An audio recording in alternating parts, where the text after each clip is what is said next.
इसी से शुरुआत कर लेते हैं आशीष जी, क्योंकि बहुत ही इंटरेस्टिंग स्टडी सेबी ने पेश की। और मैं पिछले 2 दिन परसों आई थी ये स्टडी शाम को। मैंने परसों इसको शाम को पढ़ा, मैंने कल इसको पूरा दिन पढ़ा, एक एक पेज पढ़ा। 33 पेज की ये रिपोर्ट थी और बहुत ही इंटरेस्टिंग फैक्ट सामने आए स्टडी से।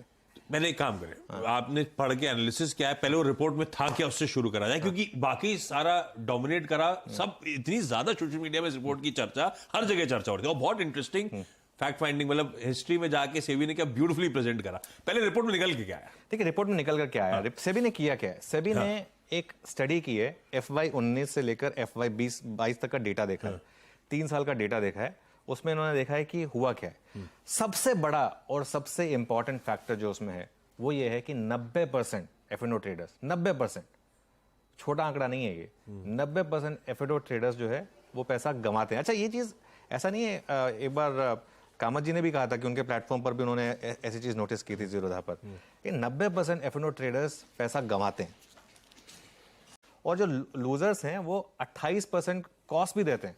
मतलब एक तो आपका लॉस हो गया और ऊपर से आपने उसके ऊपर कॉस्ट भी इंकर की। 28% लॉसेस के ऊपर आप कॉस्ट इंकर करते हैं और जो एवरेज लॉस है वो एवरेज प्रॉफिट का 15 गुना होता है।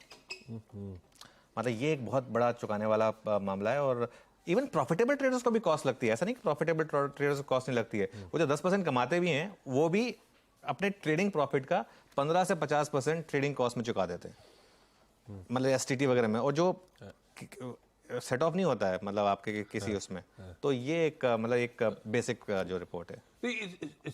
बढ़िया एनालिसिस है, रिपोर्ट सुन के चौंकाने वाली है। पर इस रिपोर्ट के पीछे रैशनल क्या है? ये बेसिक आइडिया ये है कि ये शेयर बाजार क्विक एंड इजी मनी वाला नहीं, या फिर ये कि अब जो डेमोग्राफिक है, जो अब नए लोग आ रहे हैं वो यंगर जनरेशन है, उनको ट्रेडिंग से लॉन्ग टर्म इन्वेस्टिंग की तरफ ले जाने का मन। 36% ट्रेडर्स जो हैं वो 20 से 30 साल की उम्र में, और कुछ ट्रेडर्स तो 20 से कम उम्र के में भी हैं। तो सबसे ज्यादा जंप आया है 20 से 30 साल की उम्र के ट्रेडर्स में। और ये 20 से 30 साल की उम्र है ना, इसमें क्या होता है, आपने शुरू में अगर प्रॉफिट कमा लिया, आपको लगता है कि ये तो बहुत इजी फील्ड है। एड्रेनलिन रश ये जो होता है वो होता है, या फिर नशा होता है, जो भी कह लीजिए आप, तो ये एक F&O का नशा होता है। और इसमें एक और चीज निकल कर आई है कि 90% ट्रेडर्स ऑन एन एवरेज उन्होंने लूज किया FY22 में कितना, 1.25 लाख। आप ये समझिए कि F&O ट्रेडिंग में लॉसेस इन्वॉल्व हैं। और आप अगर कई लोग जो F&O मार्केट में आए, खासतौर से 2020 में कई लोग आए, उनको लगा कि, और 2020-21 में लोगों ने बहुत पैसा बनाया भी, तो उनको लगा कि ये इजी गेम है और यहाँ अब ऐसा ही चलेगा। और मैं हमेशा एक चीज मैं वार्न करता था कि देखिए उस चीज को एक्स्ट्रापोलेट मत करिए। बहुत लोगों ने 2020 के कोविड के बाद अपनी नौकरियां छोड़ दी और परमानेंटली ट्रेडिंग करने लग गए थे। मैं बहुत लोगों को पर्सनली जानता हूं जिन्होंने ये काम किया था। मैंने उस वक्त भी उनको बोला था कि देखिए आप इस चीज को एक्स्ट्रापोलेट मत करिए, ये इतना आसान नहीं है काम, ये मतलब इसमें रिस्क है। अच्छा एक और चीज है, कई लोग, इसमें बहुत इंटरेस्टिंग स्टडी आई, कई लोग ऑप्शंस में शिफ्ट हो गए हैं। उनको लगता है कि ऑप्शंस में तो लॉस कम होगा, सबसे ज्यादा लॉस ऑप्शंस में हुआ है। ये इंटरेस्टिंग चीज है। जो ऑप्शन के ट्रेडर्स हैं उनकी संख्या बढ़ी है 8 गुना। इंडेक्स ऑप्शन के ट्रेडर्स, स्टॉक ऑप्शंस की जो टैली है वो बढ़ी है करीब करीब 5 गुना 3 साल में। और जो 20 से 30 साल का जो एज ग्रुप है उसमें पार्टिसिपेशन आशीष 11% से 30% तक गया है।